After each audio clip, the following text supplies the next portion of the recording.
nous continuons avec le hadith qui suit et qui nous est rapporté par Hadith Abdullah ibn Umar radiallahu ta'ala anhuma qui dit وعن ابن عمر رضي الله تعالى عنهما قال سمعت رسول الله صلى الله تعالى عليه وعلى آله وسلم يقول يكون في أمتي خسف ومسخ وذلك في المكاذبين بالقدر رواه أبو داود وروى الترمذي ونحوه. Hadith Abdullah ibn Umar radiallahu ta'ala anhuma dit que le Saint Prophète sallallahu alayhi wa sallam a dit que dans ma communauté il y aura des ensevelissements, des personnes qui seront mangées par la terre, et il y aura aussi des personnes qui seront défigurées. Ensuite, le prophète sallallahu alayhi wa sallam continue, il dit que ces châtiments seront réservés aux personnes qui ne croient pas en la destinée. Al-Khasaf, c'est le fait d'être englouti par la terre. Et Al-Masar, c'est le fait d'être défiguré ou dévisagé, qu'Allah subhanahu wa ta'ala change l'apparence du visage d'une personne. Et il a un visage d'être humain, et Allah subhanahu wa ta'ala le châtie, et tout d'un coup, il a le visage d'un animal, un chien, un porc ou autre animal. Allah subhanahu wa ta'ala l'a humilié en le dévisageant. Maintenant, là, le hadith, il est très clair que c'est un châtiment qui s'abattra sur les personnes qui ne croient pas à la destinée. La discussion sur la destinée, nous l'avons déjà vu aussi précédemment. Cependant, une petite objection qui se crée sur ce hadith. Dans d'autres récits, nous voyons que le Saint Prophète sallallahu alayhi wa sallam, il a demandé à Allah subhanahu wa ta'ala des doigts pour les gens de sa communauté.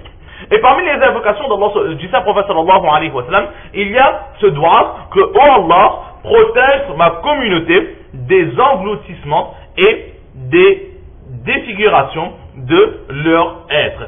Et ici, le Saint Prophète sallallahu alayhi wa sallam, il a dit que ces groupes de personnes-là seront engloutis et seront dévisagés. Donc d'un côté, le prophète sallallahu alayhi wa sallam, il a fait le dua. Et à la lumière des récits, nous voyons que ce dua, il a été accepté. Et là, nous voyons que le prophète sallallahu alayhi wa sallam, il affirme qu'une catégorie de sa communauté goûtera ce châtiment. Alors il y a opposition entre deux hadiths. Un hadith qui dit qu'il y aura et l'autre hadith qui dit qu'il n'y aura pas. Alors, à cette objection, il y a différentes réponses qui peuvent être données.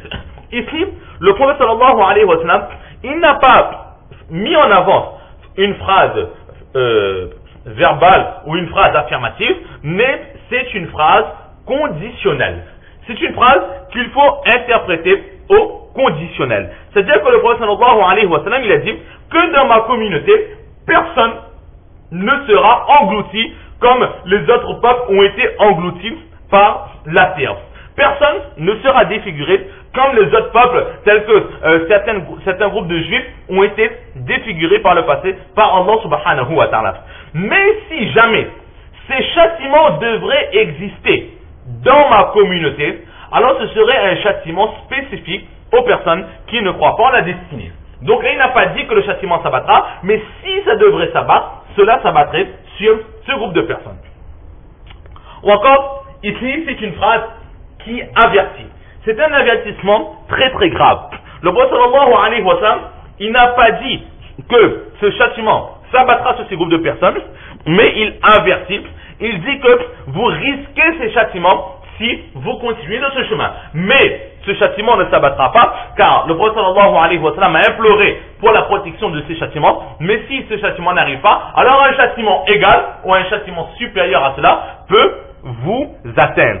Et comment est-ce que ce châtiment il est terrible? Alors imaginez quelque chose de similaire ou quelque chose de beaucoup plus grave. Comment est-ce que vous pourrez supporter ces châtiments? Ou encore, dans le dua du Saint Prophète sallallahu alayhi wa sallam, les invocations, c'était une protection contre l'engloutissement et la défiguration visuelle, corporelle qui a été faite. Mais dans ce hadith, le prophète sallallahu alayhi wa sallam, il parle d'une défiguration et d'un engloutissement spirituel. C'est-à-dire que le cœur de cette personne va se noircir. Il va devenir tout noir. L'engloutissement signifie que son visage va, ou le visage de cette personne, ou le cœur de cette personne va devenir tout noir. Alors, khasaf, c'est dérivé du mot éclipse. Le khasaf est dérivé du mot éclipse. En général, le khasaf, c'est plutôt utilisé pour l'éclipse de la lune.